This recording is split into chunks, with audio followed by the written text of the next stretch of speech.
Good morning. It's 9:30 on March 14th. We're here for a Planning, Housing, Parks, Public Safety, and Economic Development Committee joint session. This is a rare triple committee session here, and it is because of how important and wide-ranging this issue is. We're here to discuss fire inspections, especially in high-rise buildings today, and due to various departments involved, all three of the committees are here.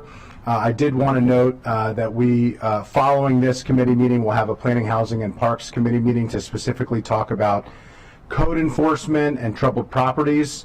And so those council members who would like to stay, we'd welcome you and encourage you to stay and join us. But the joint committee meeting with our public safety and other departments will be for the first 90 minutes approximately, and then we will transition to a Planning, Housing, and Parks committee meeting to specifically talk more in depth about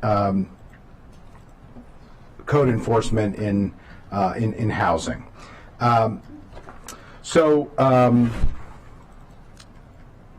In terms of the fire safety discussion, just want to level set. We're splitting that into two parts. First, we're going to be talking through what I know is a very sensitive and timely conversation about the recent fire in Silver Spring that resulted in the loss of life of Melanie Diaz. I know all of us extend our condolences to her and to her family, are still thinking of those residents and families who have been displaced and who have been impacted by that tragedy. I want to also acknowledge that Councilmember Stewart and her office have been actively involved in the aftermath of that tragic event and are, along with the executive branch staff and other council members who I know are actively involved as well, doing everything they can to help residents such as those who have been displaced due to the fire. And I just wanted to acknowledge Health and Human Services personnel and emergency management personnel who have been there since the day of the incident and have been working with residents tirelessly to try to work through those issues. For the purposes of today's discussion, we are going to focus on the fire safety and emergency management and public safety aspects of these issues, and not necessarily on the response of how we support families in crisis in the aftermath of these issues, although that will be, I believe, a follow-up discussion that Chair Albernaz and I have been in discussion about, but I just wanted to note that for colleagues as well. We're going to try to focus our conversations based on the personnel from the executive branch that we have here today. I know all of us have been very concerned and appreciate colleagues that specifically requested this dedicated time to ask questions and to understand what is going on and where we are and what the rules are and where the gaps are when it comes to fire safety and multifamily buildings. We may not yet have all the details, but many in our community and here at the council are seeking answers. And so we really appreciate executive staff for being here and understand that there are still active investigations and active work that is happening, and appreciate what you can and can't share at this time.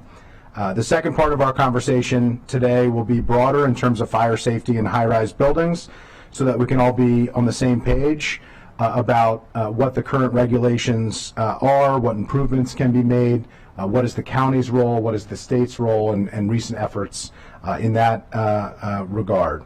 I wanted to note, and I'm sure Councilmember Stewart will as well, that there is work on state level legislation and other policy issues that the county is involved in, but I will allow her to pass that along. And I know we have an extensive list of questions. Before we get to that, I do want to turn it over to the other joint committee chairs and colleagues for any initial brief comments, and then we're going to turn it over to the executive branch for the first part of the conversation. With that, I'll turn it over to Chair Katz.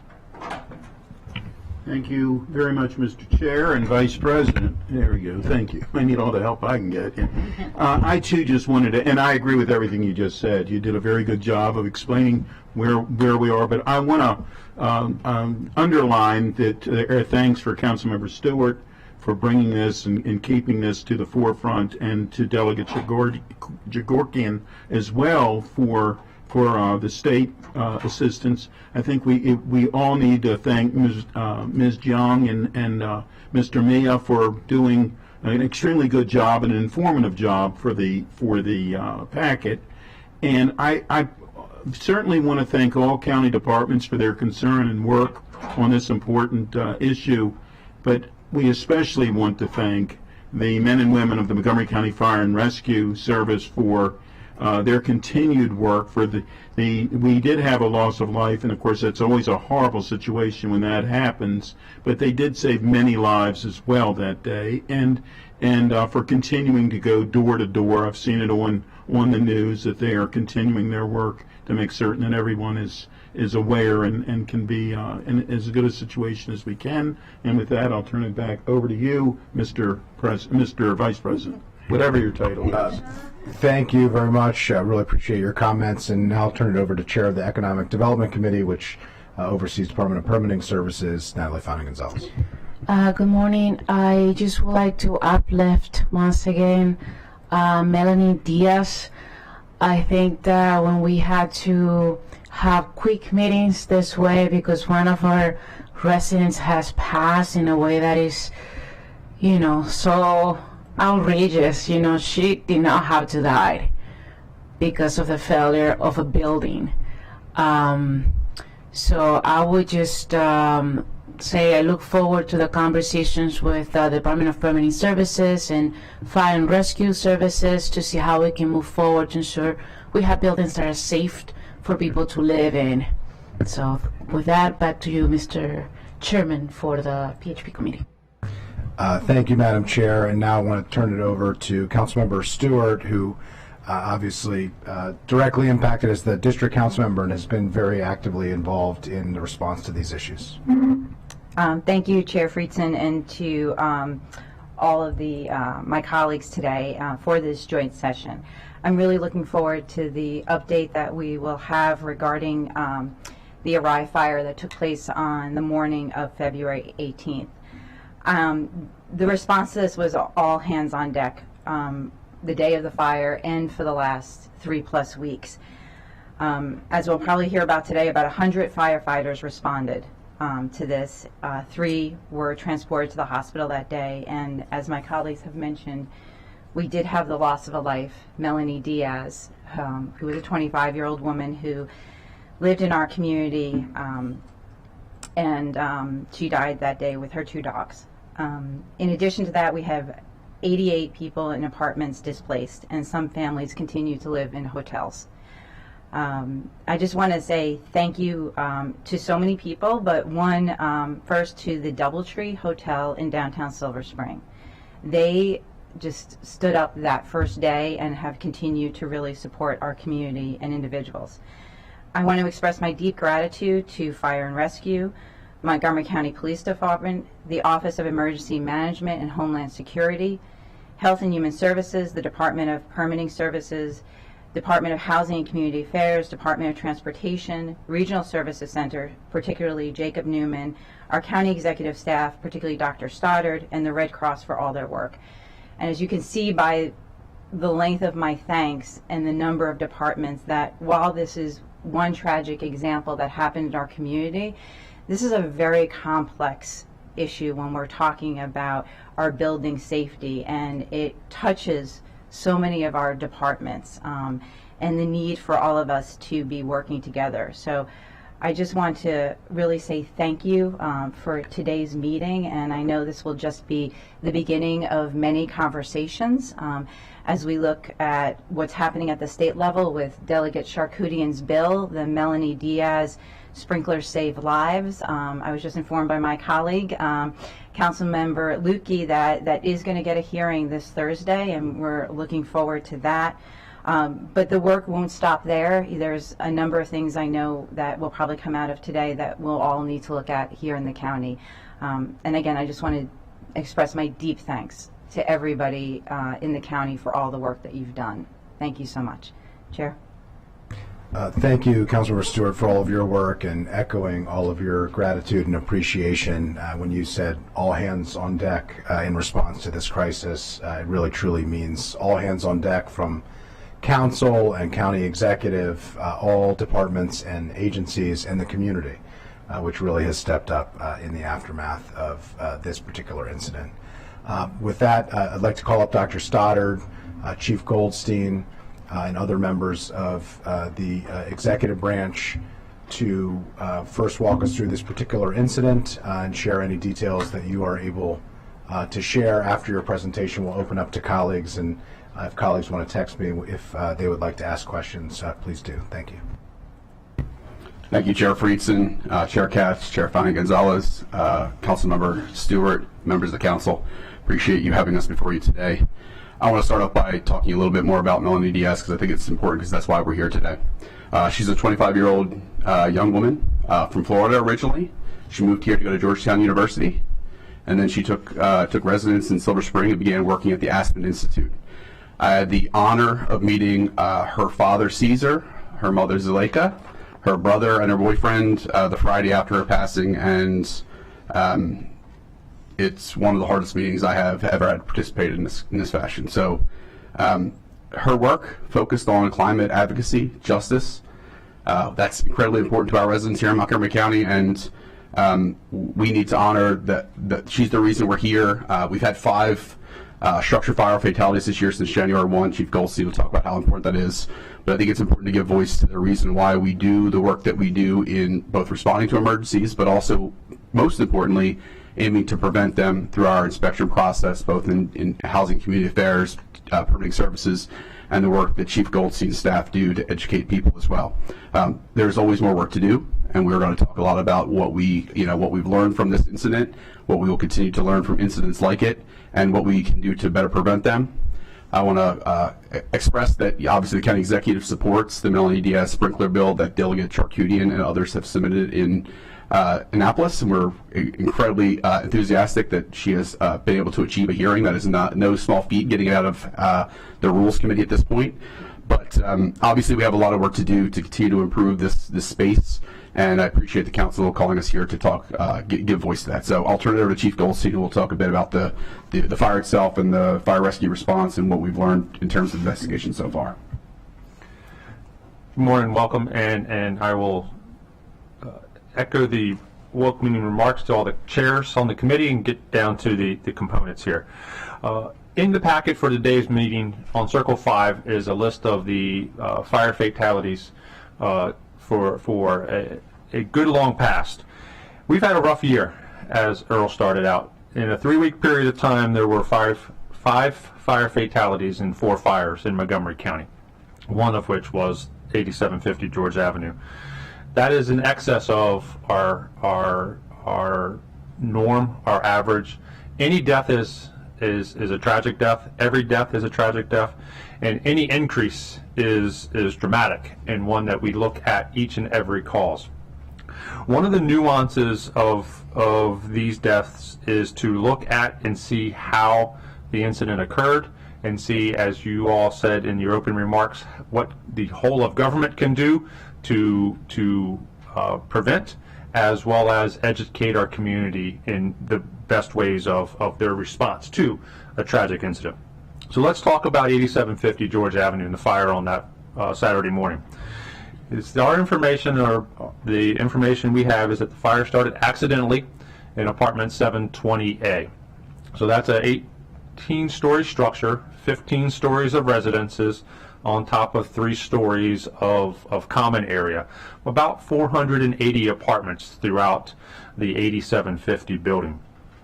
What's most important to highlight is that that day there were 3 key factors impacting fire safety, and those 3 factors were working against the fire department, working against the residents inside that structure, and those played into the incident that we are here to talk about.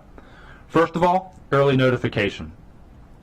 When we communicate with our community, when we provide information, we strive to say, get out, call 911. Immediately get out, call 911. In this case, the occupants left their apartment, came back, found it on fire, and then the fire was continuing to grow unchecked, as well as they attempted to fight the fire themselves without a 911 notification. The first awareness of the fire was from an 8th floor resident. A person on the 8th floor called 911 and reported smoke coming from below their apartment, below, via the balcony. Next, we have compartmentalization. While this building was built in the late 60s, and every building, high-rise residential as well as high-rise office buildings, they're built with compartmentalization in mind. One of the things that we drive about is close your door, or close before you doze, keeping the doors closed in barriers to smoke and fire. In this case, the balcony door to apartment 720 was left open. The balcony door was open when the residents left their unit and then came back. And when they came back, they propped the door to apartment 720 open.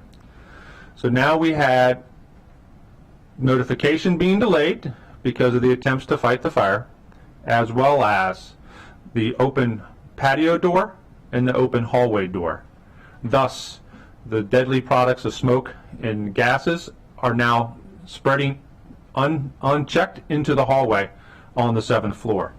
And then at some point during the incident, the stairwell door, or what is known as stairwell C in that building, in that A wing, was propped open as well, which led to a significant spread of the smoke products throughout the rest of the building. These circumstances, delayed notification as well as the compartmentalization, form a worst case scenario as the fire growth is occurring unchecked, and we're cutting off the primary means of egress from our residents by that smoke spread. The last of those three key factors was early suppression. That can be done, and the best way in that head start is an automatic sprinkler system, or then the application by firefighting hose lines. As we responded that day, we were faced with a scenario that exceeds many planning assumptions and many planning opportunities. At the same time, we had apartments full of folks, as I said, about 480 apartments in that building. As our crews were ascending the stairs and in the central stairwells, there are dozens, hundreds of people exiting the building, and the stairwells are already becoming clogged with smoke. People are already calling 911. Identifying that they can't get out of their apartment due to the smoke. Our 911 call takers did an amazing job that day, telling people shelter in place. Stay behind a closed door. Keep the door to the hallway closed, as well as keep the door to their bedroom closed. Stay near a balcony, stay near a window. But these circumstances, as I outlined, overwhelmed the robust initial response that Montgomery County provided. As we began to advance down the hallway from the central stairwell towards apartment 720, we were faced with a very thick smoke condition, as people can describe, floor to ceiling smoke that was choking at the best description to deadly at its worst description.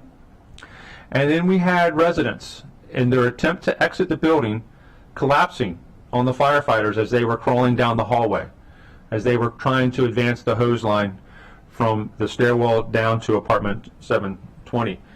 These residents were in fight for their own life, and that became a struggle as we transitioned from fire attack to patient rescue, to focusing on getting those people who are now victims in the hallways down to advanced medical care.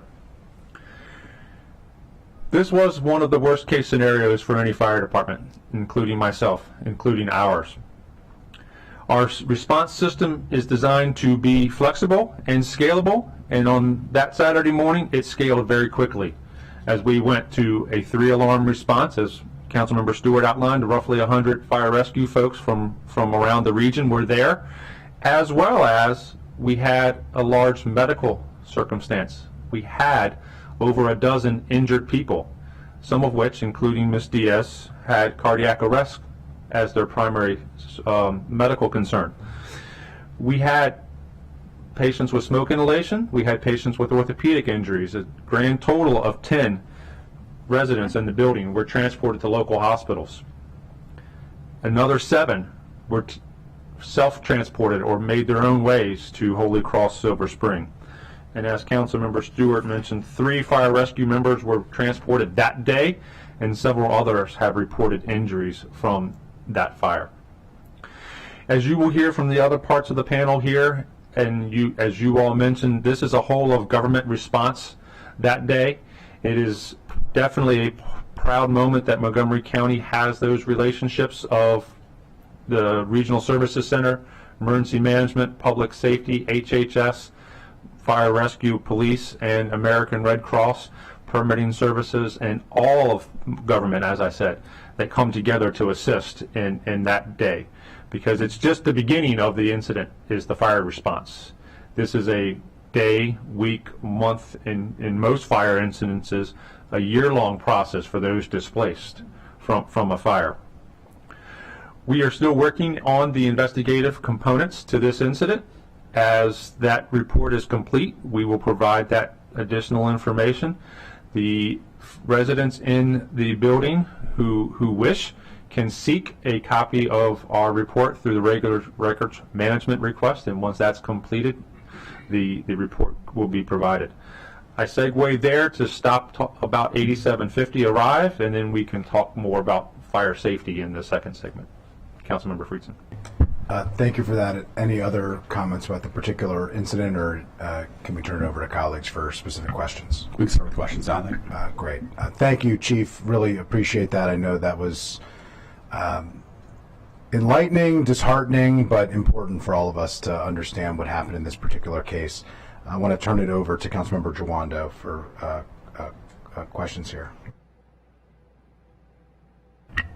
So we'll get the general fire safety. You can wait if you want to prefer to wait. No, I can ask specific about arriving and then hold the other ones. Yeah, please do that. We're going to okay. specific questions to this particular incident, Yeah. and then we're going to have a second presentation, and we'll ask questions at the second presentation. Thank you. I appreciate it. Thank you, Chief, and thank you, Dr. Stoddard, and to the whole team that's here. I want to also give my thanks to everybody. This is a horrible situation, but I'm glad we're taking it as seriously as we should. I had told some of my colleagues I used to live in that building in 8750. I lived there in law school. Actually proposed to my wife in that building, and now we have an unfortunate different memory.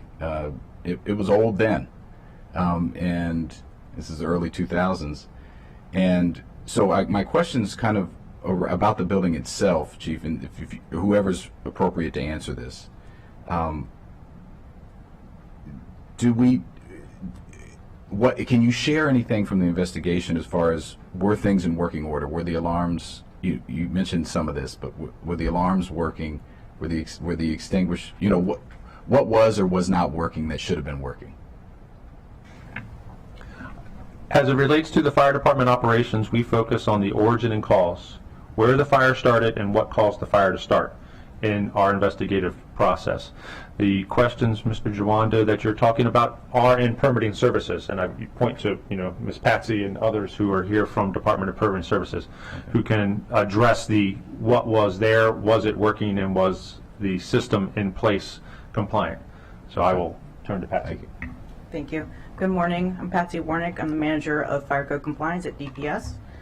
I manage the inspectors that are responsible for the typically annual inspections in these type of buildings. They go through and inspect all the common areas, not the individual units, but we do take a look at all the systems generally to make sure that they're being maintained by third-party contractors and those sorts of things. So we do look at the overall fire safety of the building. This building was inspected not long before the incident on February 7th, and we are also complaint-based, so we had been out there at the end of January to look at a complaint about the doors catching on, the unit doors catching on carpeting and things like that. And not being able to close. Right, yeah. Right. And so as far as we know, yes, the systems that were in place, mostly the fire alarm and any any other passive systems that were in existence were there and operating and functioning properly. We had documentation for that. Were there the smoke alarms and detectors in the units? So the Department of Housing and Community Affairs, they actually look at the individual units inside the apartment units. And Department of Permanent Services is only has purview over the common areas, over the corridors. So I'll let them I appreciate take that it. Yeah. one. Whole of government response. Yes. So the question, and if you introduce yourself, was just were there smoke alarms and detectors in the unit, and were they functioning? Have we assessed that? Yes. Good morning. I'm Tamala Robinson with the Department of Housing and Community Affairs. I manage the code enforcement section. So yes, they were functioning within the units themselves. We had done a inspection in the unit for that particular building on December 20th. A re-inspection was done a couple of days prior to the fire, and all the smoke detectors were operable. Okay. Thank you. And was that just part of the normal just cycle of inspections, or was it complaint based that you were there? No, we were there for their triannual inspection. Triannual. Okay. Yeah, back last question. I'll turn to colleagues on one just arrived. We could, Yes, go I ahead. think it'd be helpful to describe just what the way the system in the building is supposed to work generally. Perfect. Yes, Chief. Thank you. So as you heard outlined, the 480 apartments each had a local smoke alarm. Smoke alarm in the unit, powered by 110, hardwired with a battery backup that was for the identification of an issue in the apartment to the apartment residents. So that alarm is designed for Mr. Smith or Mrs. Doe's awareness of an incident within their unit. That is a single site alarm, not connected to the Doesn't building. go anywhere. Not connected to the building. Inside the units is an annunciator, is an indicator of the general building alarms activation, which is triggered by the manual pull stations in the building itself. Okay? Those are in the hallways. Those are in the hallways. There's 4 or so manual pull stations throughout the floor, as I saw in my observations of the building. And that was what was first initiated, the alarm inside the building, by one of the residents, who, because of the smoke conditions, articulates his story that he had to go down to the 6th floor to pull the alarm because he could not find the alarm on the 7th floor. And that is reflective of the log in the alarm system. Is the first pull station, the first indicator is a pull station near C stairwell on the 6th floor. There is a smoke detector in the elevator lobby on each floor, a smoke detector. That is code required that be there in the elevator lobbies on all 18 stories, 18 floors, and that is tied into the fire alarm activation or the safety function of those elevators. If there's smoke detected in the elevator lobby, we all, in the governmental response to this, we want those elevators brought down to an area of exit discharge, traditionally the lobby, so that anybody who's in the elevator can exit the building in the most safest manner, and then those elevators don't operate for non-responders use. So that smoke detector was in place on the 7th floor elevator lobby. It did activate just prior to the pull station based upon the data log in the system, but it engaged that recall of the elevators. So if you happen to be in the elevator trying to go to 12th, 15th floor, all of a sudden the elevator stops and it takes you back to the lobby and it doesn't work anymore until it gets reset.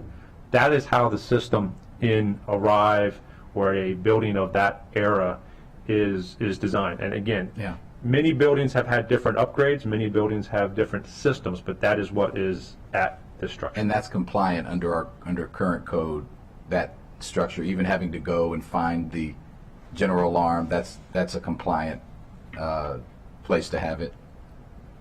It is a correct location, is generally in the means of egress, so it's by the way out. Okay. And then my last question was just about the evacuation maps and drills and what's required. Who does that DPS as well, and were all those in place? And what's required as far as knowing Yes.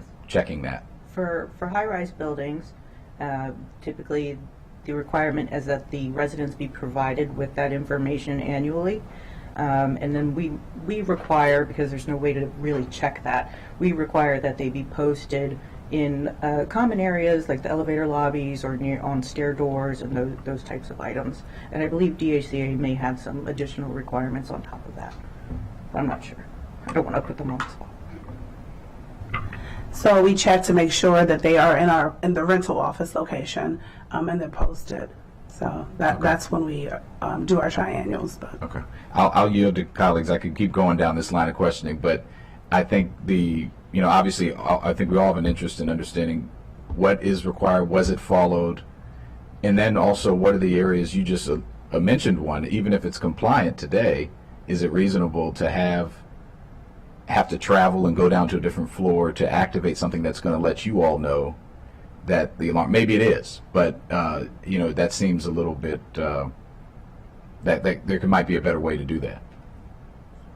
Chief, do you want to comment on that? I just want to refer back to early notification. Immediately upon locating a smoke condition, having a concern of a fire, exit the area, call 911. That will initiate the early response and then compartmentalization.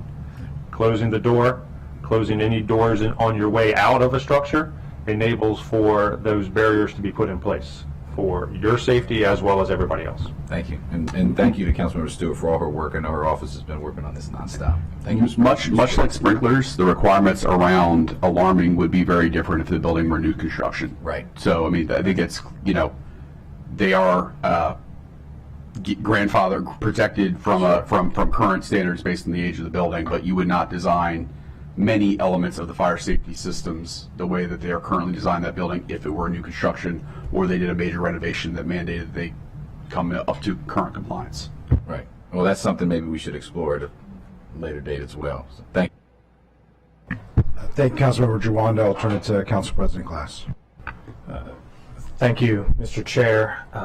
And clearly a lot of good questions there, a lot of follow-up questions. I know that'll be the latter part of this joint committee and the subject of many more conversations, not only here in Rockville, but also in Annapolis. And Chief Goldstein, I appreciate the tremendous work that you and your team did on that day. I live about a mile away from the building, heard the sirens,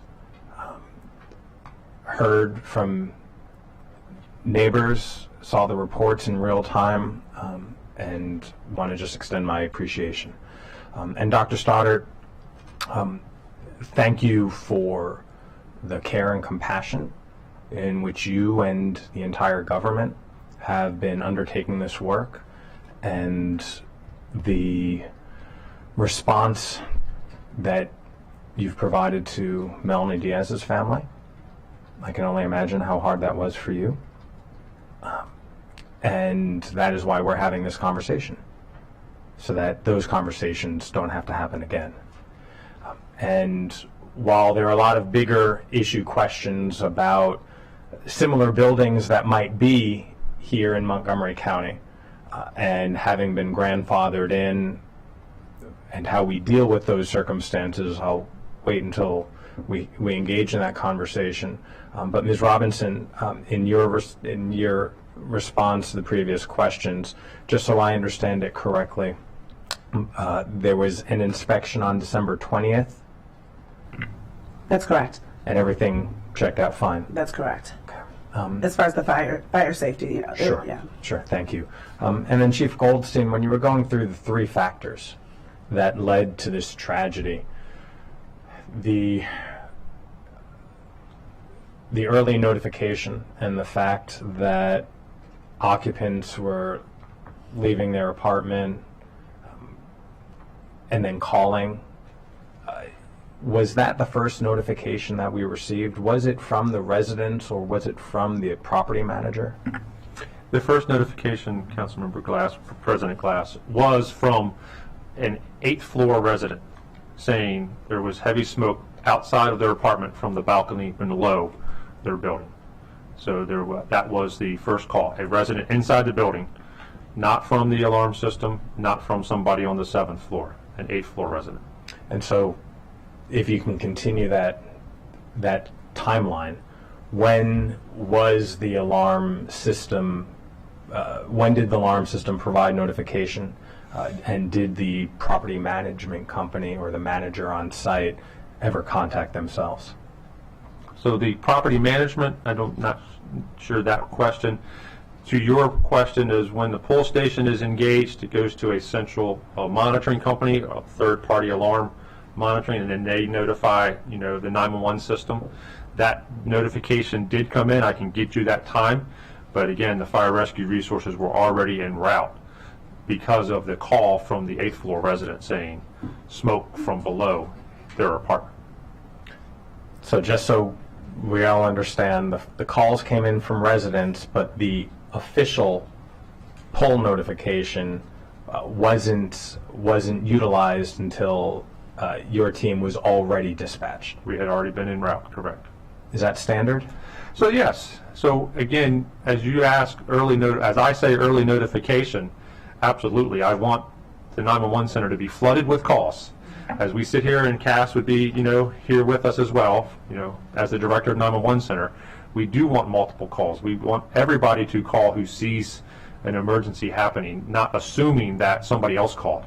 So yes, somebody from Georgia Avenue coming south who sees a big column of smoke, I want them to call. Somebody from the other side of the courtyard in 8715 First Avenue, I want them to call and say, I see smoke coming from a balcony in 8750. The person from the 8th floor who calls, yes, I want them to call. A person from the 7th floor who hears the commotion and sees a light haze of smoke in the 7th floor hallway, I want them to call. But when they see that smoke from inside the building on the 7th floor, I want them to exit if it's safe for them to do so, and then call. So it is a balance there, because we want the people to get out to a safe spot and to call, not delay their exit by making that 911 notification.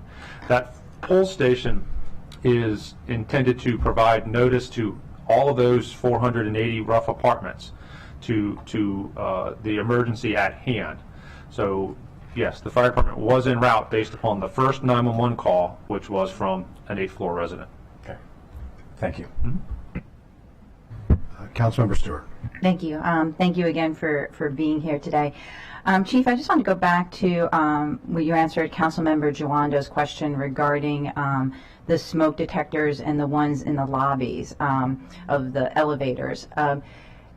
Those smoke detectors also would trigger and get to the third party and then get to you all, correct? It's not just that they send the elevators down. I just want to clarify that. That is correct. That would be part of, and it was data logged by the alarm system in the building as having occurred some roughly 20 to 30 seconds before the pull station occurred.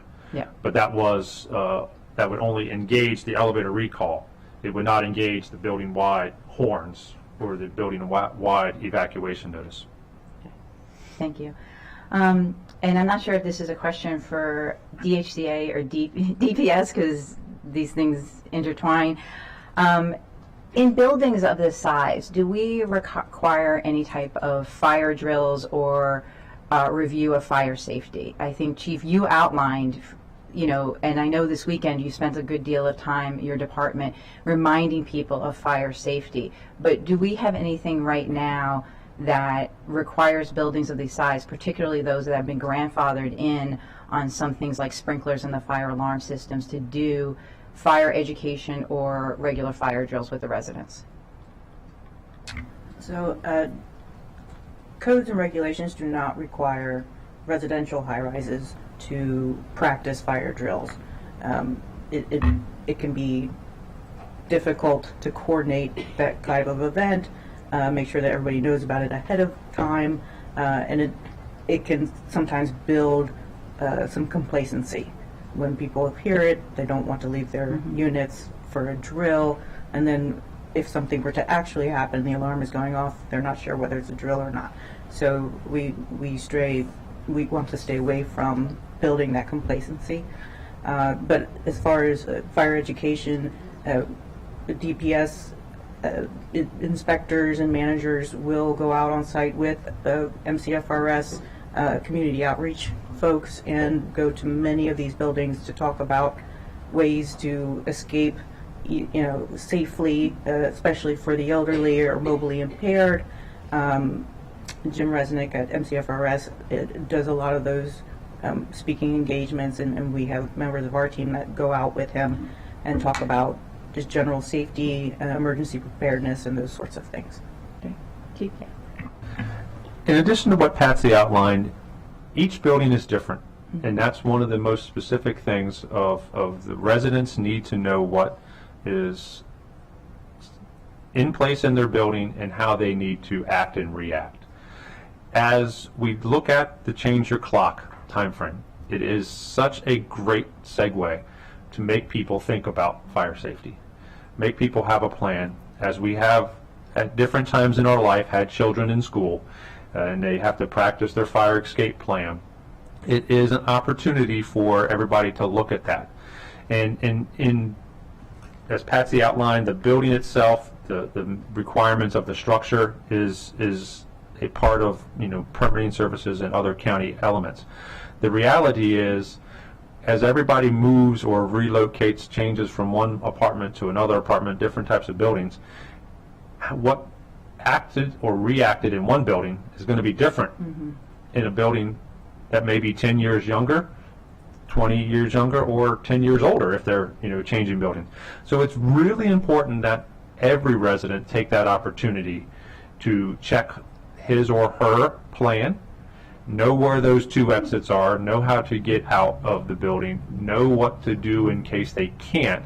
As we talk about sheltering in place, staying behind those closed doors, that is part of the message that we got out this weekend. That is exactly why this weekend's efforts led to dozens of appointments for follow-ups, dozens of requests from both single-family residents, multifamily, to high-rises to come out and to do a more focused training and educational outreach process, because that enables us to talk to that specific building and their design features so that they're aware of that. So, hope that helped. I wanted to also follow up on something Dr. Stoddard said regarding the age of the building and the grandfathering. And we know this building did not have an automatic sprinkler system throughout and in the apartments, and as Dr. Stoddard mentioned, if this was a new build, the fire alarm system would be done differently. Speaking to many of the residents here at the Arrive, they were surprised, honestly, given the renovations that had been done at this building, that they kind of thought of it as a new build almost when they rented. And they said they hadn't thought to double check on things like sprinklers or other things, given the upgrades the building had been going through over the last few years. So I guess it would be helpful to understand, maybe this is a question for DPS, is in terms of, what is that process of when buildings such as the Arrive and maybe other buildings that we have are going through renovations, what triggers them needing to do things like sprinklers or new alarm systems, and maybe just dig into that a little bit, because I think it was very confusing for residents and others in the community. Sure. So when buildings are coming in for whether it's an alteration, a renovation, reconstruction, or repair, the building code and the fire code, because we do follow both in the county, have different levels of work. And often what we see in these types of scenarios are repairs or very superficial renovations. They're redoing, finishing, and paint and carpet, that sort of thing. Nothing structural, nothing, they're not adding units, those sorts of things. So they're not required to come up to current code and standard, as we say, with these minor repairs or superficial renovations. Once they at least by the fire code, if they're going to undergo reconstruction or renovation, modification of the structure, and it's more than 50% of that structure, then they would start to need to come up to current code and standard. Then, go ahead. Good morning, Council and Committee. Robbie Salvacon, Director of DPS. Good to see you all again today. On your question is very well taken. My experience over the years in dealing with not just multifamily but office buildings, many owners are very intentional with respect to their renovations, their alterations, or remodeling. I've seen, and again, in one regard, I laud them for being aware of code requirements, but from my experience, they're very intentional in terms of performing their upgrades. And again, you can't really knock that. Many of them will take it to the very limit, to that point that would trigger, the sprinklers.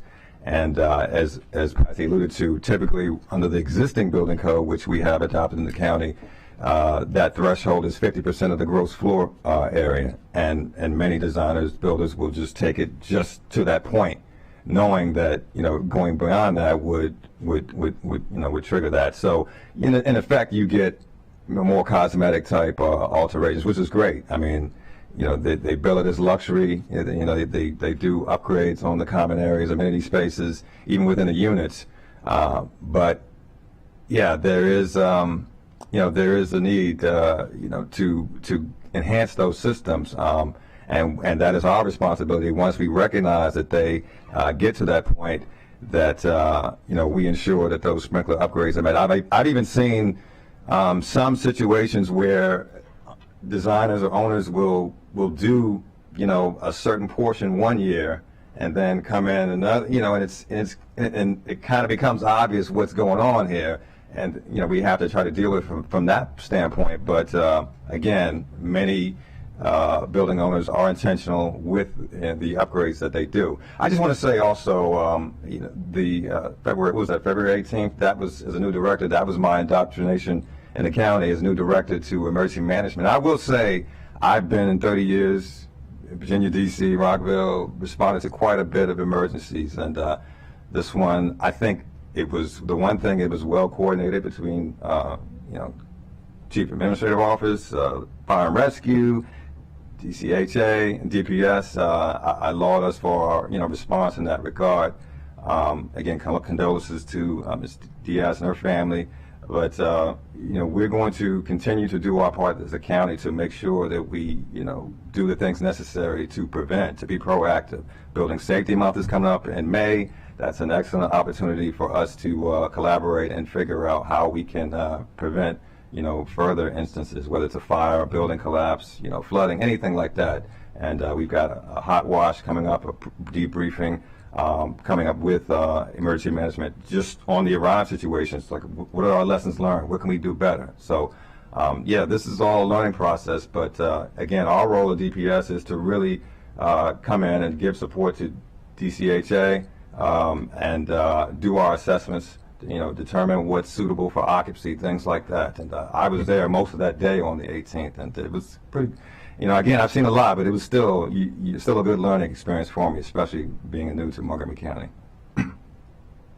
Great, thank you. I know probably my colleagues have other questions, and this was really helpful. And on that last point, I just ask my colleague, the chair of the Economic Development Committee, into which DPS now comes, that we dig into this piece of this much further, because I thank you very much for that, and again, for all the work that all of you are doing. And I'll just turn it back to the chair.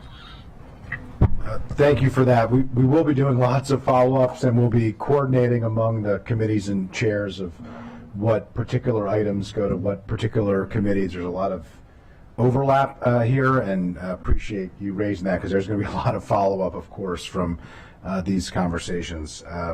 Want to turn it over to Councilmember Lukey. Thank you. My heart goes out to the Diaz family, and I actually, my colleagues know I was adopted, but I had met my biological mother and half-brothers when I was 18, and in 2007, my 16-year-old half-brother was killed in a house fire that was deliberately set just inside the front door of their home, and they had balloon construction. It was an old farmhouse, so much like the situation here, where since the doors were open, it created a stronger and higher spread, faster spread. That too played out in that situation. So I have a couple of questions for you related to the notices that go out, and Councilmember Stewart was just talking about some of the things we do, especially around daylight savings time, with reminding people to change their batteries, check their smoke detectors. And I know, whether it's the State Fire Marshal or MIMS or MDM, they all do regular posts about this kind of stuff with graphics and things to help give people little reminders.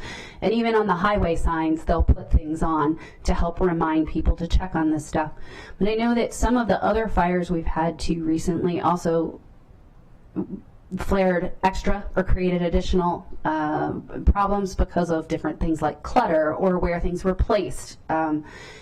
Things that go on in your kitchen.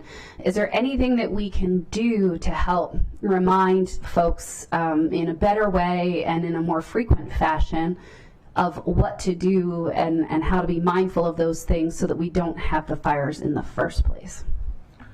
Absolutely, and thank you, Councilmember Lukey. As to the multiple strategies when it comes to education and outreach in fire safety arena, one of the best ways that we found to get information out is what we term after the fire.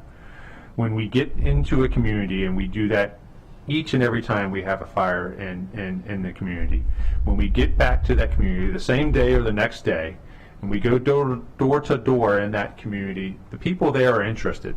The people there wanting answers and information. They want to hear from their fire rescue professionals. They want to know what's going on. That's when we can get them and have seen our best success in providing them that first-hand information as to what was steps they could do in their home. May it be electrical, may it be clutter and hoarding, may it be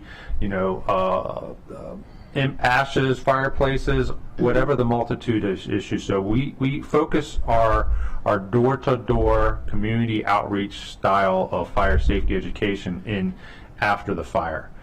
When we do the twice a year change your clock, check your detector and alarm, we do that in a saturation style approach. Traditionally, big box stores and grocery stores as an example, so that we can get a flyer into people's hands and get them to think about that. Okay, I need to press that button tomorrow. I need to make sure my smoke detector is not old, my smoke alarm is not older than a 10-year-old. Additionally, 311, call us, make a service request in 311, and we will be out to do a home fire safety check, a building fire safety check, and educational outreach. So our strategy is both about educating them, preparing them from harm, which is a collaborative between the departments of county government, and then talking about increasing resilience and having that capability there. Because carbon monoxide alarm is a way of resilience. Smoke detectors, smoke alarms is a way. Close your door before you doze is another way. So it's not a one-shoe-fits-all solution here, and that's the point is each spring and fall, change your clocks is a good kickoff. As you outline, and we do ATF or after the fire, each and every time, because we have found, and we started this practically 30 years ago, our Safety in the Neighborhood program. And we used to do that on every Saturday, going out, cold call, knocking on doors, and putting out flyers. The response to that is less than favorable.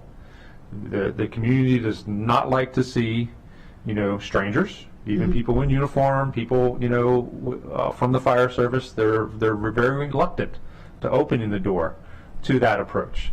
So we do not do a normal mode of, going building by building, street by street, house by house, just to put out a hanger.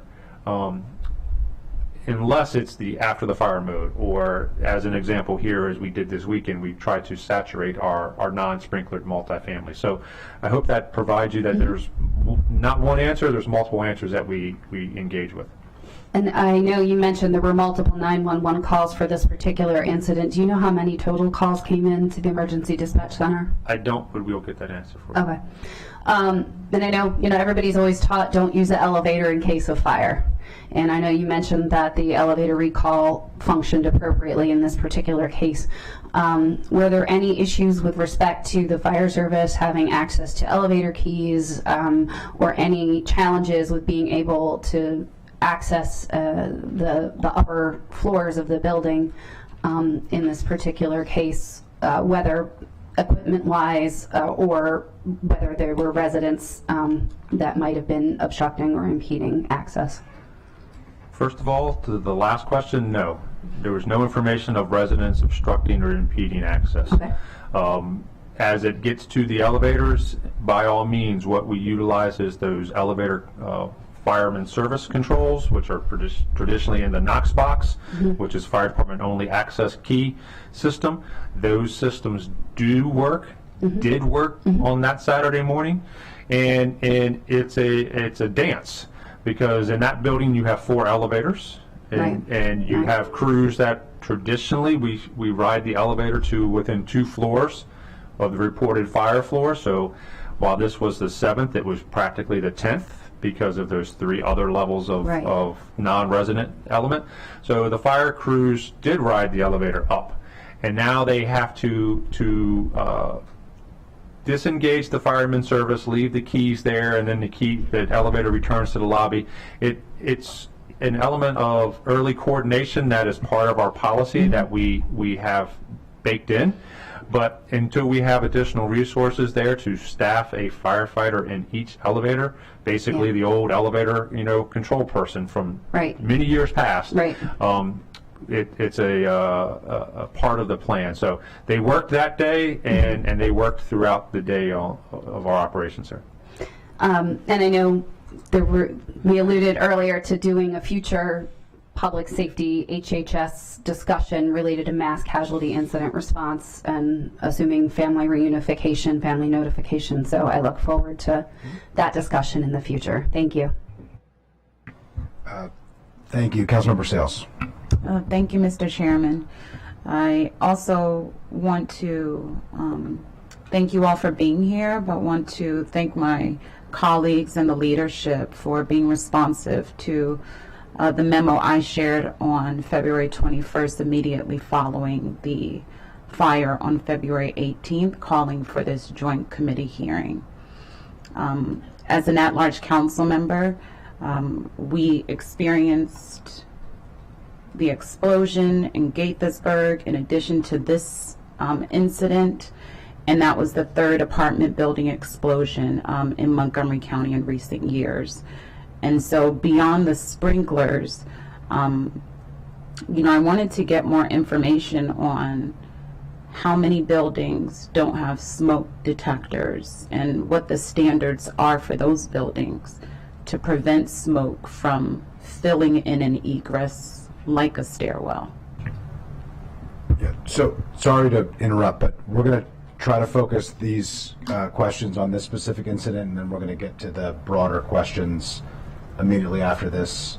So if you have questions specifically on this incident, if you could ask them now, but if it's questions on the broader incident, we could go back in the... No, this is immediately about the sprinkler systems, and those that don't have the sprinkler systems, they have smoke detectors.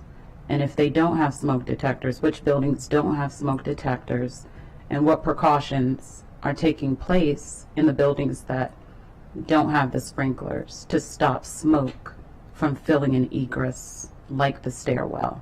I know that in this case, I think one of the stairwells was open, and so what are the precautions and standards for our buildings? So that is a very difficult question to answer. We have not just high-rises without some sprinklers, but we have a multitude of... Can you move closer to your... Yes, I'm sorry. a multitude of mid-rises and garden-style apartments that even under new construction may not be required to have certain fire protection systems in them. So we can certainly look into how many buildings, if you would like to know about the high-rises specifically, or mid-rises, we can look into those to see which ones do not have what I presume corridor detection and detectors in the hallways that would sound the general alarm. So we can look into that information and get it to you. Okay, thank you. I have another question since the triennial review was done recently. Knowing that you have these triennial checks to evaluate fire safety, and knowing that 75 high-rise buildings don't have the sprinkler system, what extra precautions are code enforcement officers taking as you conduct these checks?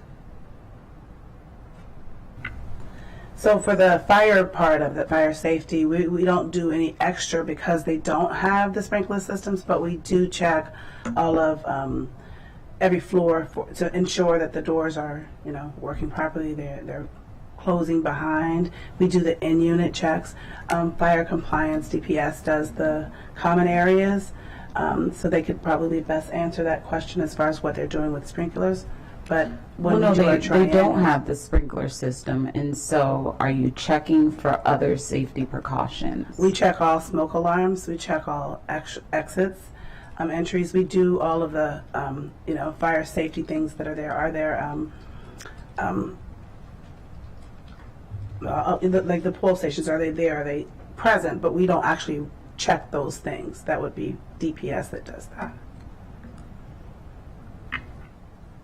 Much like Ms. Robinson saying, we ensure, because they don't have the active system like a sprinkler system, we want to make sure that the passive systems that they have in place, whether the structural systems, whether it's the stair doors, we can't check the unit doors, but hallway doors, that sometimes are smoke doors or fire doors, any doors that they have, and any fire-rated structures, assemblies that they have are intact and sound, so that you do have this sort of more robust building structurally that can hopefully handle a fire and some of its products until the fire department can arrive and help protect people and structure.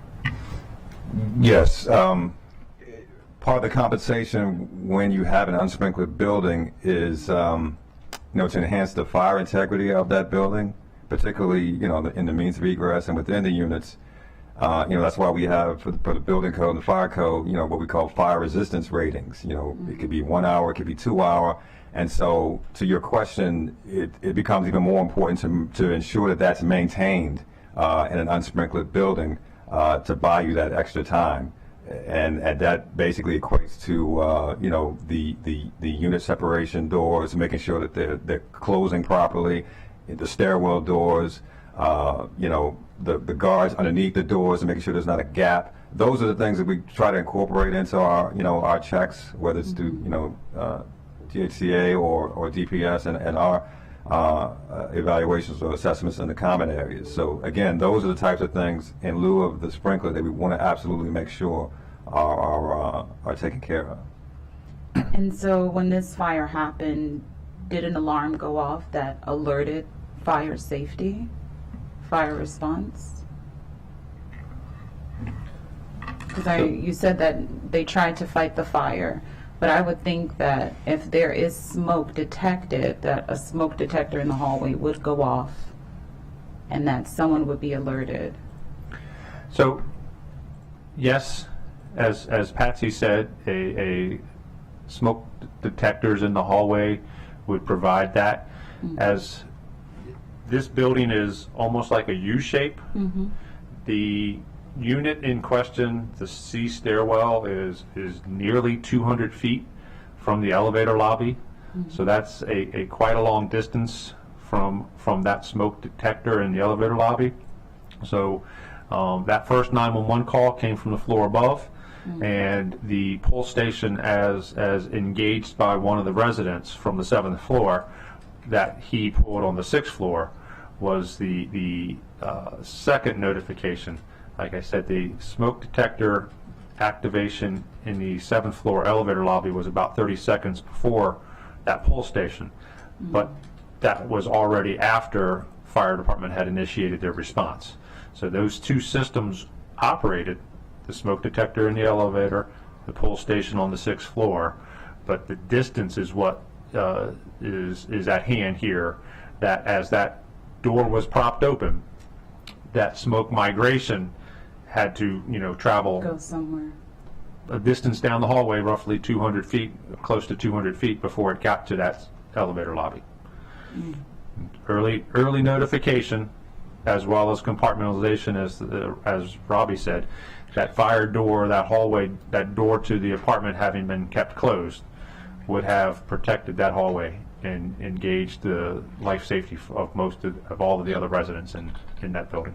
So because this is a U-shaped building, is there a certain distance that these smoke detectors should be from each unit? That they should have picked it up? If I may. And so in this building in particular, the smoke detectors that were present, were only in the elevator lobbies. They were required for elevator recall. So there were not smoke detectors throughout the corridor. They're just in the elevator lobbies, and they cover just that area. So is that a normal standard for safety against fire? It is acceptable, and it was acceptable obviously at the time of installation. So the building didn't require smoke detection when the system was installed, but the elevator does require it for elevator recall. And so how often are we reviewing the standards for safety precaution across our buildings, especially the 75 ones that don't have the sprinkler system? So the standards are updated and change every 3 years typically, and we do adopt and stay up to date with those standards.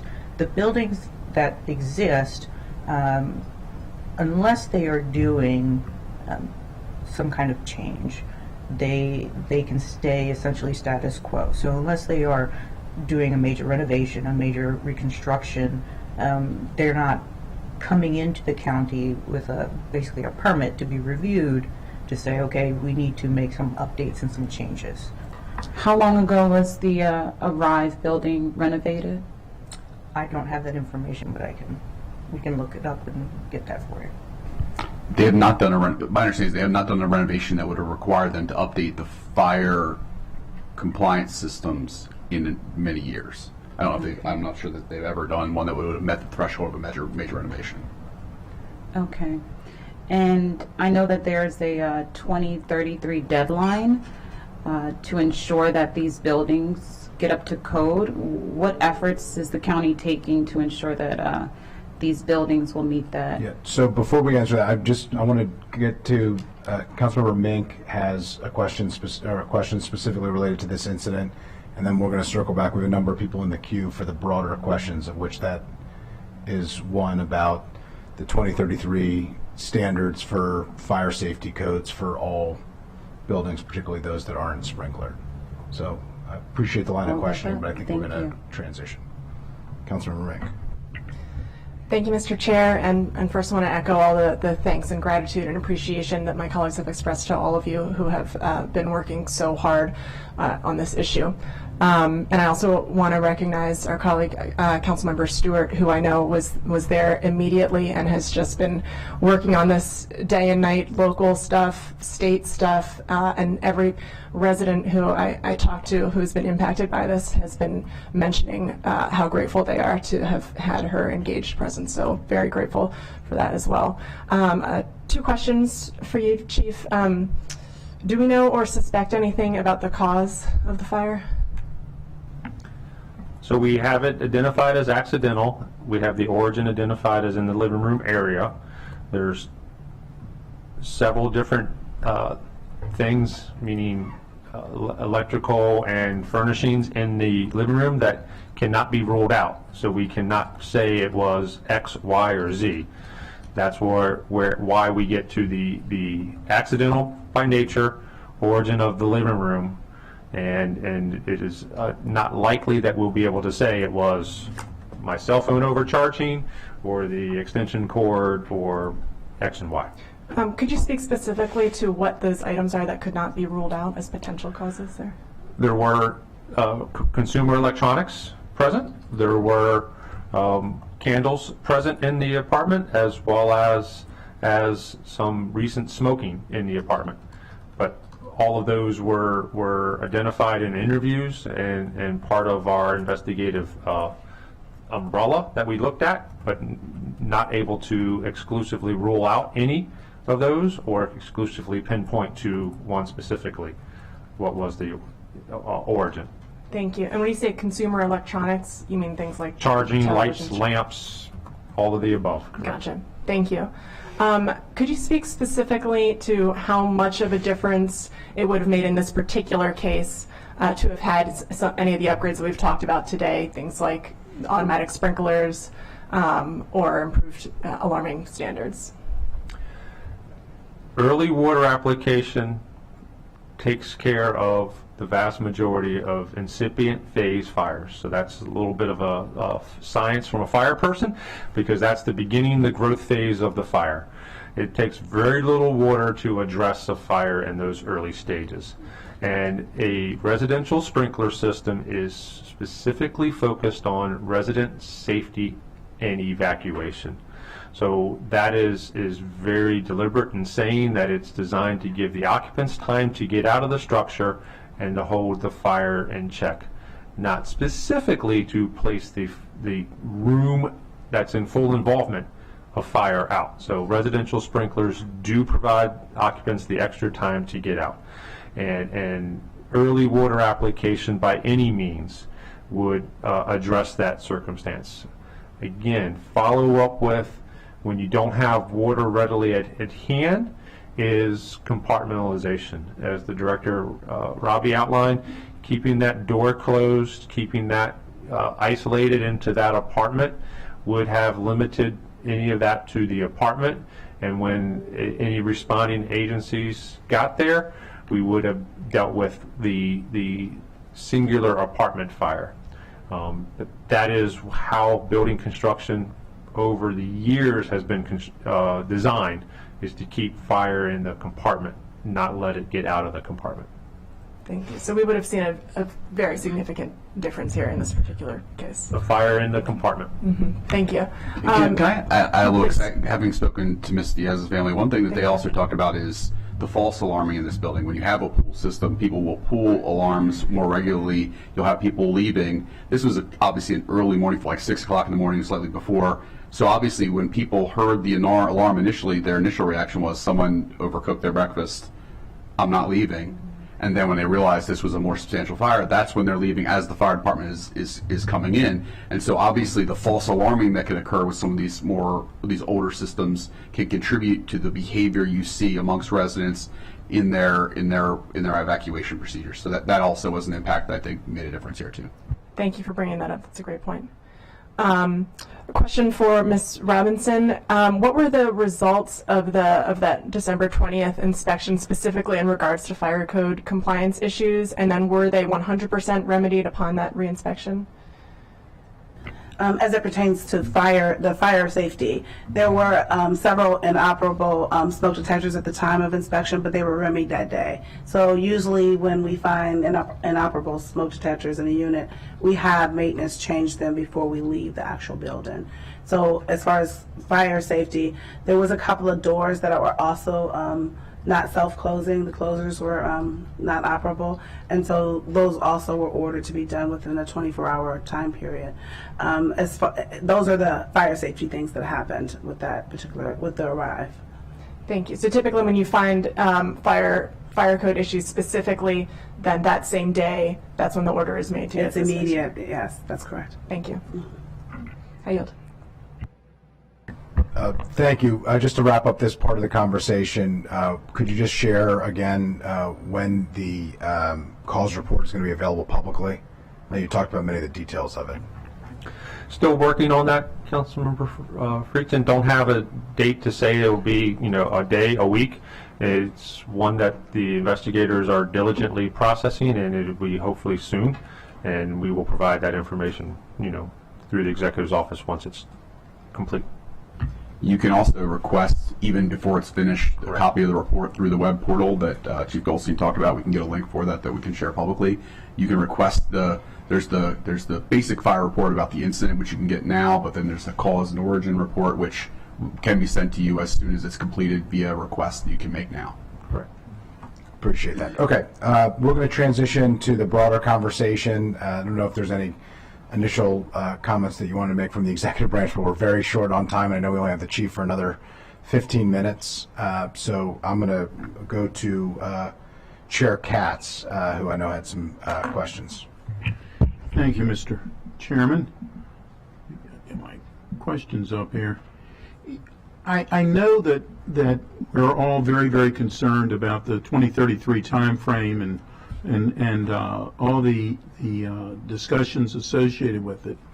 But what happens if the property owner, the owner of the apartment building, doesn't have the funds? I've heard numbers that it's $10,000 a unit, and on page 2 of their packet it says that it's not just the sprinkler system, that there could be asbestos in these buildings and there needs to be additional costs, and I believe Montgomery County and the state of Maryland and everybody else needs to figure out how this is going to be paid for. But if it's not done, what happens? If it's not completed, I think we have multiple avenues of getting it completed, and we are definitely willing to work with each individual owner, and we plan to talk about things like funding, because it does matter, and that's why we have this time frame available to us, so we can have the conversation about installing these systems over a long period of time to space out the funding needs. And we are talking to the industry and trying to get a reasonable understanding of what the pricing is, as opposed to estimators that may be giving estimates that are a little unreasonable at this point in time. And it does include, as you said, some asbestos abatement or fire alarm upgrade. So there are other things that are going to be needed in addition to just the sprinkler system. But I think that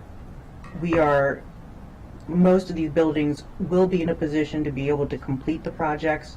If they can't, we can certainly continue to work with them and just move towards compliance as best we can. And I know, Mr. Chairman, that you want us to be very quick, and I am going to be, but I believe that this is twofold. I believe we have to figure out how to help get this done before 2033, and I know that there's been discussions that there should be fire extinguishers or whatever needs to be in each apartment, in the hallways, whatever, so that while we're doing this, while we're getting to that point, that it's safer than what it is today.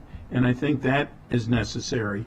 And then I also believe that we need to figure out how fast we could get this done. I don't know, there's supply chain issues, there's all of these problems, and we have to be realistic. There's, I think it was 77 apartment units, hundreds of units in those apartments that need to have this done. We need to be realistic, and we need to be moving as quickly as we can for the most needed places first, and then go from there. I think this panel and all of us working together can come up with a solution but we need to do it as quickly as we can and be realistic that it can get done. With that, I'm going to turn back to you, Mr. Chair. Can I take just please. 1 minute? I want to expand on this. We've been talking about this issue for some time now. Actually, the 2019 variant of the fire code is the first that added the date certain in 2033. And I know Department of Public Services has been working with operators of buildings since then to try and gain compliance. I think we started with 80 some, and now we're down to the 75 or so. So there were 7 or 8 buildings that they've worked out a strategy. The thing that Public Services has also done is created there are 4 different modalities that you can achieve compliance. They've provided those out to the building owners to try and give them some options. Now, you've hit on a key point. This is something that we talked a lot about over the summer last year. Not just apartment buildings, but condo owners also. This is going to be an inordinate cost for them to bear over even a 12-year period, or now I guess it's even less than that now. It's really a 10-year period. It's still an extreme amount of money. I've already spoken to Delegate Charkoudian.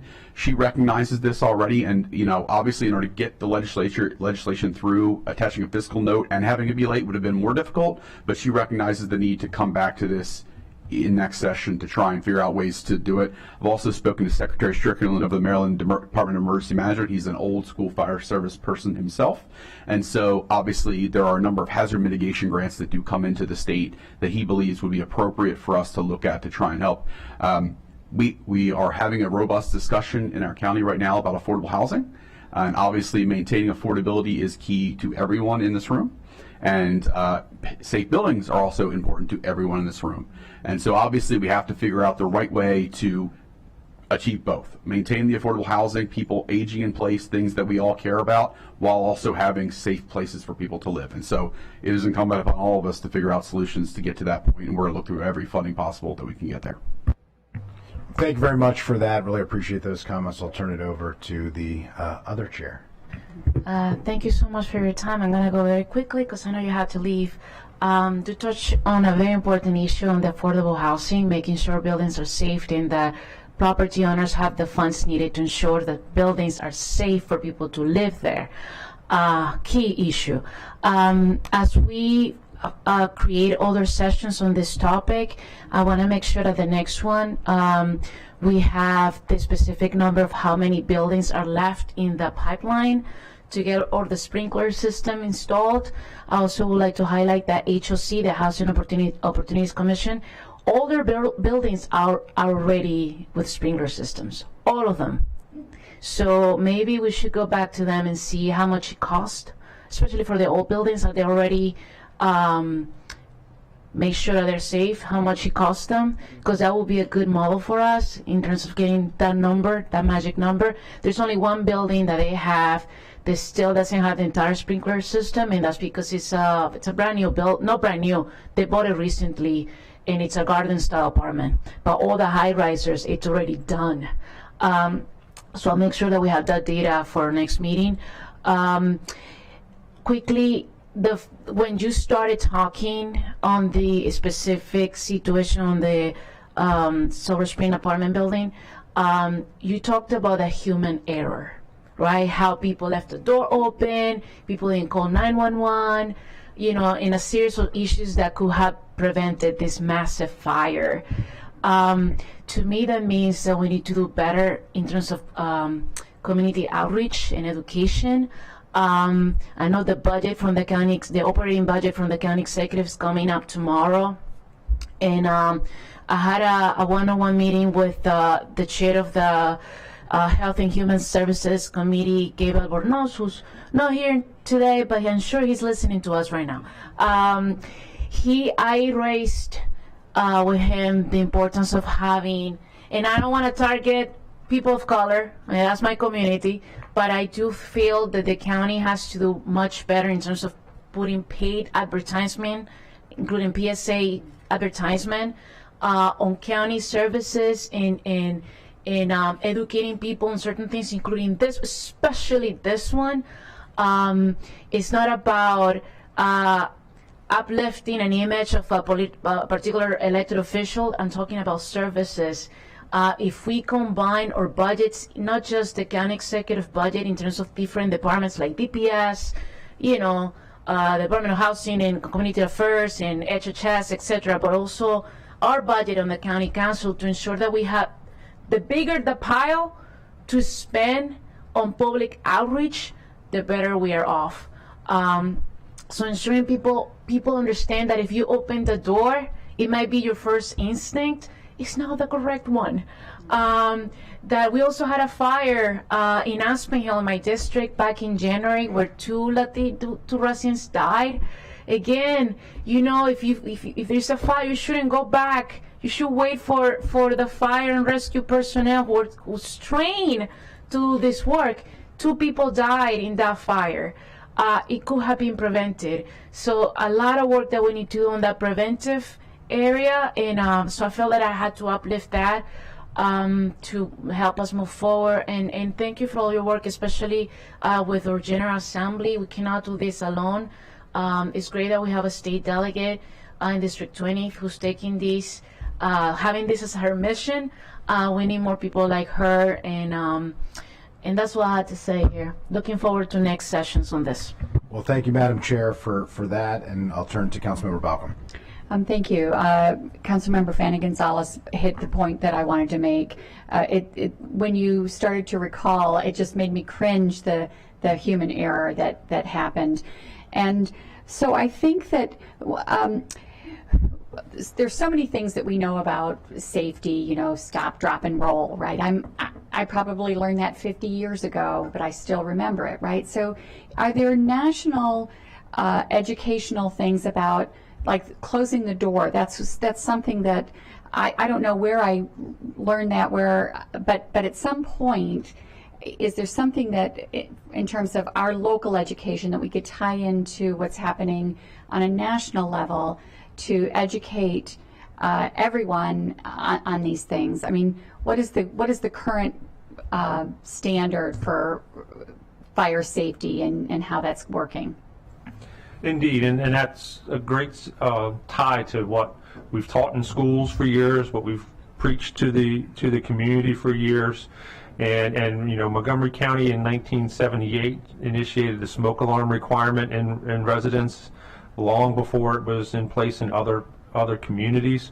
The close before you doze, closing that door, has come around in our science or our industry in about the last 5 years. So it's practically new, because it's been proven that even though that lightweight, hollow core, you know, door does such an amazing job of keeping heat and smoke away, and it is part of our campaign. And as you said, Ms. Fanny Gonzalez, the messaging of that to the grand community about the differences is stark. To see the difference between a smoke stain and damaged apartment door and one where the door was closed and the inside of that unit is unharmed.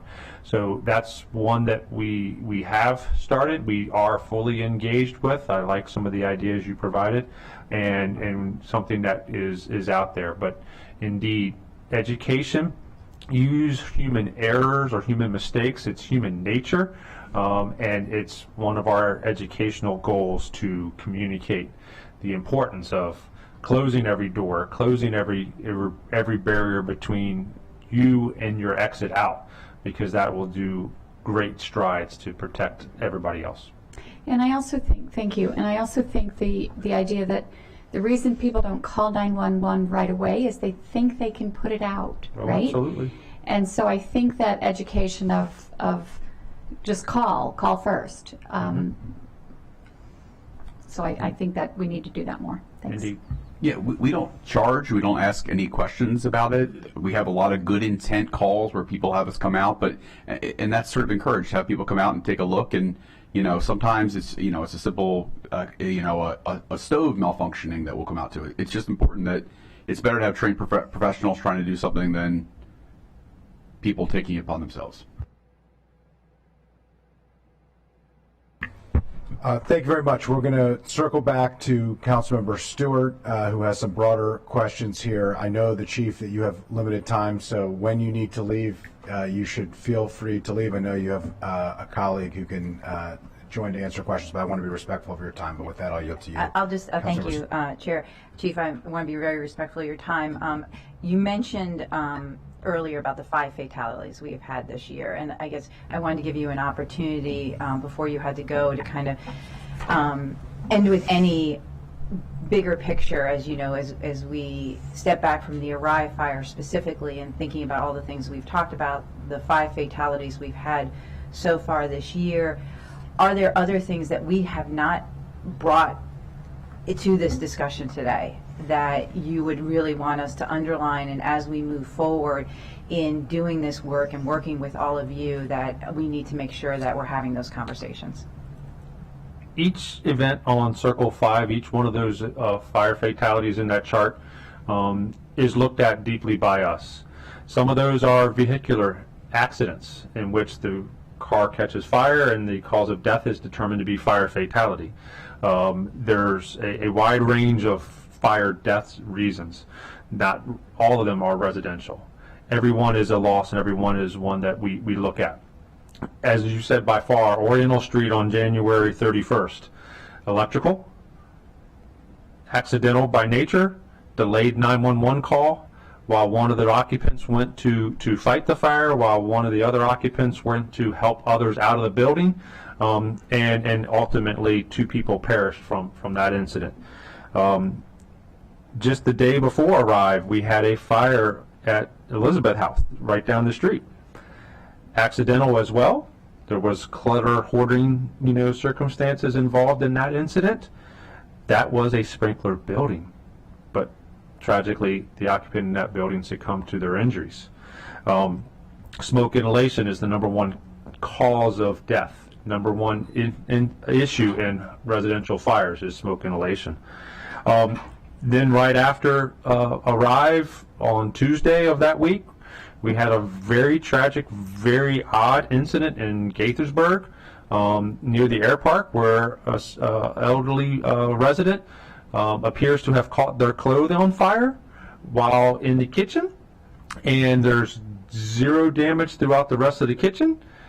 Smoke detector, smoke alarm worked, made indication of the emergency to others in the unit, and a resident in our community perished within hours from significant burn injuries relating to something in the oven, relating to some type of cooking accident. But the issues there can't pinpoint to loose clothing or any type of things that we talk about relating to not having open robes or other things when you're cooking or in your kitchen. So those are the 5 incidents which relate to 5 fatalities in just a 3-week period of time. The region, Prince George's County, District of Columbia, and our partners in Fairfax County have also had an alarming rash of fatal fire incidents this year. So as we work together, and I really do appreciate all the support and passion from the council to help address these points and to aim to educate our community. Thank you so much, Chief. And I will just also say to Dr. Stotter's point before about the state bill, it does also require the Department of Housing and Community Development to work with the State Fire Marshal and Maryland Department of Emergency Management to identify funding sources to help building owners meet these requirements. So I appreciate Dr. Stotter's work on this and what my colleague, Councilmember Katz said, because I think we do need to continue this all hands on deck approach to this. I'll end by saying, again, talking about Melanie Diaz and the loss. And I think each of us, as we've heard up here, have been touched by loss from a fire. And we need to work together as a community to address this, to make sure that we are saving lives. So I really, again, just want to thank everyone for today. Thank you, Councilmember Stewart. Couldn't agree more. Councilmember Sales. And thank you again for uplifting Melanie Diaz and her legacy. My last question was just about the doors. I know that when you did the recent inspection, you mentioned something about the door. There was something wrong with it. Those doors are supposed to automatically close, but the door was left open. Do we know why that was, or was that fixed before you left for the day? Are you speaking of the fire where the doors were someone opened the doors and left it, propped it open for the fire? But as far as closers are concerned, they do repair the closers, which would automatically close after you leave or exit the apartment, the unit. So that floor, that door was left open. It was propped open by something and Correct. couldn't close. Well, that the day of the fire you're speaking of. Yeah. Okay. Okay. Thank you. So I can give a little bit more on Yeah. that, 'cause this has been an area of great focus. So we know that the first responding fire officers, we checked with them, they said the door they did not have to open the door to access the door either on the stairway or the unit where the fire originated. Now, we do know that the individuals in the apartment utilized at least 3, potentially as many as 5 fire extinguishers, where one would hold the door open while the other ran in to use the fire extinguisher, and they alternated between each other holding the door open while they did that. But when they left, the door was left somehow propped open, and obviously the condition, with the patio door open, is the cool air is coming in, it's feeding the fire, and then the smoke is, obviously fighting the pressure differences between a building, pushing the smoke into the building. The stairway door is open, it flows up the stairway, and that is the stairway where Ms. Diaz did succumb to smoke on, I believe, the 9th floor landing. So that directly contributed to the issues that we faced here. I think we talked about, how things have been different if there was a sprinkler, clearly, but if either or both of those doors are closed, we probably have a different outcome for this event as well. Okay. Thank you for all the responses. Thank you, Council President Glad. Thank you. I want to pick up on the point that Councilmember Balcom talked about, and it was about seeing something, saying something, calling 911, and recognizing that we have public safety professionals whose jobs and livelihood are to put out fires and to keep us safe and protected. And I know Chief Goldstein had to leave, but I'm curious, as we're talking more broadly about buildings and response times and alarm systems and smoke detectors, from our perspective, when people call 911, when our residents call 911, and I don't know if we have anyone who can answer this, but are there differences in who calls 911? Is there more hesitancy among some members of our community, certain demographics, certain areas of the county? Can anyone answer that? I don't know. It's certainly something we could look at. I do know, obviously we would expect in calling law enforcement, there are certainly differences between communities. That's true.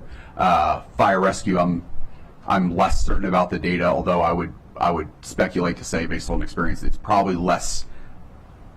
It's certainly less than law enforcement. Say that. The willingness to call for a emergency medical services or fire call is greater amongst most communities, or certainly probably all communities, than it is necessarily for a police response. Okay. Clearly understanding the differences or the hesitancy among certain members of the community for calling 911 for police responses. We know that there's already hesitancy among members of our community for contacting government in any respect due to lived experiences in other places. And so I would like a follow-up just to maybe see if there's something there, because we're asking a lot of questions, and we're focusing some of these questions on the physical maintenance of the building, on inspection codes and regulations that will likely require being updated at the state level, at the county level, but then also just wanting to understand the human element and whether or not we are, we're putting Melanie Diaz front and center, and her life, and making sure that that situation, we don't lose another life. But the human element of how people interact in the moment and how they interact with our operations to help protect them, I think, is an interesting question, and look forward to whatever response we can figure out. So, thank you, Dr. Starter. Thank you, Council President. Councilmember Jawanda. Thank you. I, again, want to appreciate all the work on this across the government. I just want to make sure there are several questions, and I'm going to ask one, but I think it'd be helpful to have some follow-up in writing on some of these plans and where we are, so we have a sense of, some of it's in the packet, but for example, like residents with disabilities or mobility issues, what's required, right? That was something that was raised in the packet as and I will ask a question now, maybe Dr. Stoddard can start or whoever's best positioned. What are our current protocols for reviewing those standards, making sure people are up to date? Is that part of a DPS thing? You know, how is that? Could you just with folks with disabilities or either visual or physical, other disabilities? Whoever's best. Yeah, certainly that is definitely a standard part of our review and verification as new plans or alterations come in. You know, specifically for multifamily, we check accessibility. That's part of our purview, and for multifamily, there's things called area of refuge. We verify that in design and in the field with the inspections. So. Yeah, the accessibility, you can get in and out, but I just mean more related to fire safety. Is there any nexus there in those inspections?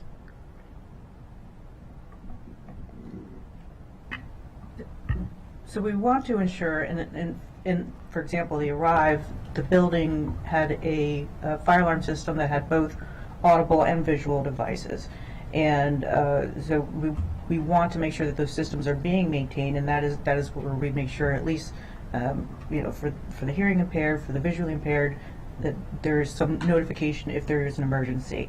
For the mobility impaired, and that was part of the outreach I spoke to earlier that's being done by MCFRS in our office, where we go out and we talk to the residents and talk about how we get out of the building. So have a plan. If there is an area of refuge in the building where a safe place they can await rescue from the fire department, certainly go there. We talked about the elevators not being available for use because typically they're on elevator recall. So we go out and we have these discussions with the residents. The folks that go out certainly are experts, and they have these individualized conversations with folks about how are we getting out, have a plan, have a backup plan, that sort of thing. So it's a proactive effort, and we certainly continue that and expand on it if we need to. Yeah, I'm just thinking. So, apologize for not being as clear. 4 of the 5 residents who died are 60 plus, right? Yes. So, if you elderly, people with disabilities, vulnerable populations, these are the folks who are most at risk. Anyone can obviously pass away, like this young woman who just passed away. But I think we need a higher bar of what we're doing, especially as we age, right? Channel Councilmember Albert's here, who's always talking about how we're moving into a 20+% of our population being Absolutely. Seniors. We have facilities like Elizabeth House and Charter House, which are disproportionately, they're seniors. Yes. One of the fires was in the Elizabeth House. I met the daughter of the woman who passed away last night at an event. I just think we need to be thinking about, in our implementation of these plans, how for these populations we are systematizing, requiring, not just on our part, but requiring landlords and others who market to that population what to do. Like when you say have a plan, what does that mean? Is it language accessible? How are we doing it? How are we checking it? Because we see who's dying. Absolutely. And I just want to push us to think more about how we do that, particularly with these populations. And I believe we're aware of these, what we call naturally occurring retirement communities, where people are aging in place. Right. They're not going into necessarily an assisted living facility or a nursing home. They are aging in place, and they want to continue, and they are active community members, and they want to continue living in this great county. So when we do go out and have these discussions, especially if it is a sprinkled building, they are having the discussion with folks, with residents of, if you're in a And the sprinkled... they is your staff? Yes, Yeah. our staff Is there an and office or something? MCFRS. Who? It's a fire code compliance Okay. staff. Is this like one person or two people? We have or- almost any of our staff. We have program managers, myself, there's 3 program managers, I have 13 inspectors, so that there's 20 of us. Okay. And we take turns going and speaking depending on availability and that sort of thing, in hand-in-hand with community outreach from MCFRS. Sure, with the fire department, sure. And so we are telling folks, if you are in a safe environment, there should not smoke outside or inside your unit. And even though you might hear the alarm going off, you may not need to evacuate. What we want to do is minimize the risk of someone injuring themselves during an evacuation when maybe they perhaps didn't need to. And then the updating of fire protection systems, getting the sprinklers in, a newer fire alarm system that has phased evacuation, so it's not dumping the entire building, it's only the floor of the incident, the floor above and the floor below. So those kinds of things, and a voice system that says, hey, there's a fire, this is what you need to do. Right. So the updates of these fire protection systems, along with the education component, and we certainly agree that focusing on our population, our demographics, is an important aspect. Yeah, and I would just ask, I think we need to see, it would be nice, Dr. Stoddard, too, just to see, to work towards a plan of action for that as a part of the 2033 goal. And to Councilmember Katz's point, the prioritization of those communities in the fire system upgrade and the sprinkler system upgrade. So I just think that needs to, and I'm sure you're doing some of these things, but I think this is something, because of the rise, we're 2 months in and we have 5 fire fatalities, 60 plus residents. We need to be able to communicate how we're approaching this over the next 10 years, how we're prioritizing it, and what we're doing. So I appreciate it. The one other thing I wanted to add is we are aware of, in this situation of the Arrive building, there was at least one resident who had an impairment who had requested some additional support, and they were asked to provide documentation of their disability, which became a barrier for them to be able to receive the assistance that they needed. And this is an element that is addressed by Delegate Tarkanian's bill at the state to prohibit that practice of mandating. So if someone requests, they're required to provide the support from the landlord perspective. So that is an element that is included in the bill as well. Awesome. Thank you. Also, to your point, Councilman Gimondo, we're in a unique position. DPS, we can perform through our permitting, process, but also our, response to, the annual inspections, the complaint base, to perform outreach as necessary. And that's, going forward, that will be one of the huge, highlights or emphasis in terms of performing that sort of outreach. And even in the spirit of diversity, equity, and inclusion, making sure that we're hitting all groups. You mentioned the aging, the underserved groups. I mean, it's to me, it's very critical that those that are not at the table with respect to new policies, new procedures, new ordinance, that we make sure that we're really reaching out to them and connecting where perhaps we hadn't done as much in the past because it's important. So. Thank you, Councilmember Jawando. I'll turn it to Councilmember Lukey, who is our final council member in the queue.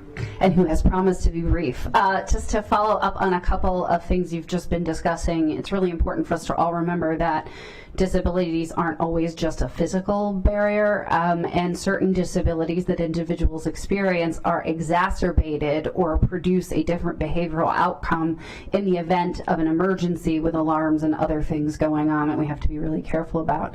I know that there are already statewide mandates with respect to evacuation of individuals, students students with disabilities for our school systems. And they went into effect 5 years ago, maybe. So there might be some lessons that we can learn from that in terms of how to develop emergency response plans for individual buildings that are akin to what is done and required at the state level for each individual school for students with disabilities in there. There's also a system, is there not, for 911 to flag addresses where an individual with a disability is residing, and I'm assuming that would also go down to the unit level based on an apartment within a larger structure. Is that right? Yeah, it's by address. You can add a CAD flag for it. Okay, yes. so perhaps some additional outreach on that front to our multi-unit dwelling units to make sure, and especially to do something to make sure that as people are signing a lease agreement for facilities like that, they're provided with that information so that they can go ahead and register themselves or follow up with the property manager, et cetera, to find out more about that so that they can be covered by that flag in our 911 system. And there was a question from Councilmember Glass regarding demographics for our calls to 911, and I know our 911 dispatchers do not collect demographic information of callers, but there are some other indicators that we might be able to look at with respect to those types of calls and sample them moving forward just to get a sense. And I know we do have translation services available in the event that we need them for our 911 callers, and may be able to gauge based on once the response to the incident has happened, some other demographics or scenarios related to the initial caller that led to the response. So if we could perhaps go at it from that direction, that would be great. Thanks. Appreciate that. Thank you to everybody for your participation and for all of the work that has gone into these efforts. I know this was just a briefing to talk about what's happening, but the work has really been happening up to this point and will continue after this meeting. I want to thank the co-chairs and your teams. We coordinated on putting this conversation, this briefing together, and Councilmember Stewart as well and her team for all the work that she has been doing, and council staff as well. We're going to work together to coordinate some of the follow-ups here. There's quite a bit that we have covered. I will note the all hands on deck approach. I think we need to do more of that on the proactive side as opposed to just on the reactive side. We should be, all hands on deck to prevent tragedies, not just all hands on deck in the response to tragedy. And we continue to send our condolences to the Diaz family and think through the tremendous loss that this family, this community, and our county has experienced as a result of this loss. And with that, we're adjourned from this joint committee meeting. We're going to transition to a Planning, Housing, and Parks committee meeting. We'll take a 2-minute break so that if anybody needs to use restroom and to transition so that the staff can switch out here, so to speak, and we will come back at 11:25 to start the Planning, Housing, and Parks committee meeting on housing code enforcement and troubled properties. Thanks everybody for joining us.